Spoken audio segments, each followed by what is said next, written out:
Listening to Good Morning Wales with Tryfan and Bethan here on BBC Radio Wales with the time exactly 8:15. And one of the best known mountains in Wales could be smaller than originally thought. A team of surveying enthusiasts say they plan to measure Tryfan in Snowdonia later this year to get an accurate measurement of its true height.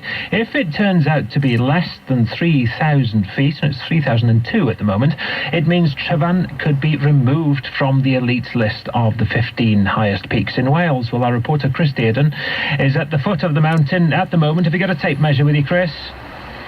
Absolutely. I think we'll need something a little bit more accurate than that, as we'll hear in just a moment. Tryfan's being very shy this morning, actually. The top is buried in a sheet of grey mist.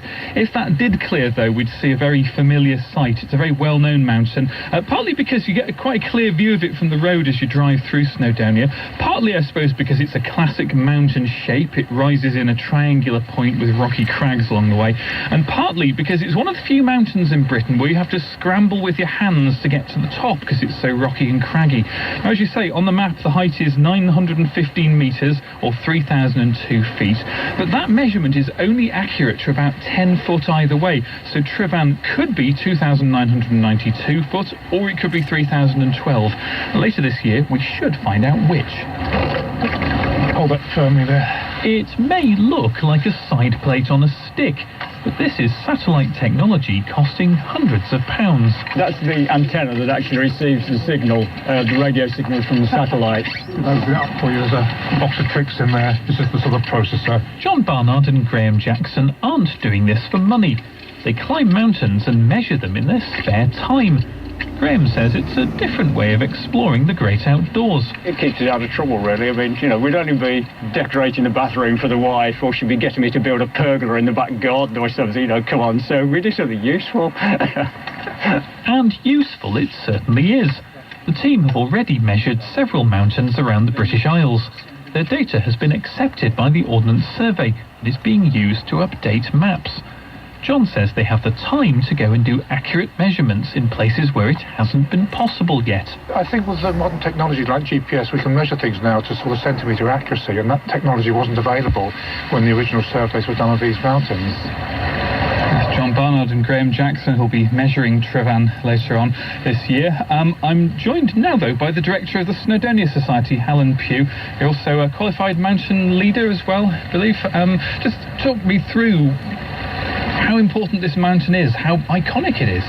Well, it's a beautiful looking mountain, and if you give a child in a primary school a task to draw a mountain, what they will draw is something that looks like Tryfan. And every year tens of thousands, hundreds of thousands of picture postcards and calendars, and I guess even the old Welsh tourist board used to use images of Tryfan to sell Snowdonia. So it's a beautiful looking mountain.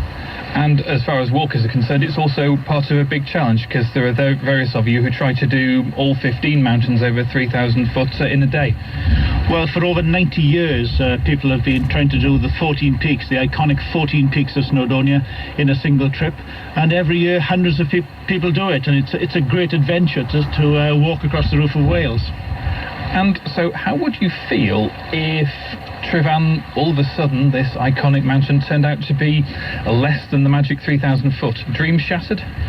Well, at one level it's a bit of harmless fun, and there's certainly nothing wrong with a bit of harmless fun, but there's slightly a more serious purpose behind it, because every year 500,000 people walk up Snowdon, and the reason that they walk up Snowdon is not because it's the most beautiful mountain in Snowdonia, because it's the highest. So these things actually do matter a bit, and the whole tourist industry of Llanberis is built on Wales's highest mountain. If somebody came along with a satellite dish and suddenly found out that Carnedd Llywelyn was higher, people might be abandoning Llanberis and going to Llanrwst instead. That said, though, I mean, the fact that this mountain might be a few foot lower doesn't mean that people are going to stop climbing it. No, it's a great mountain. The North Ridge is one of the best scrambling days out in the whole of Britain.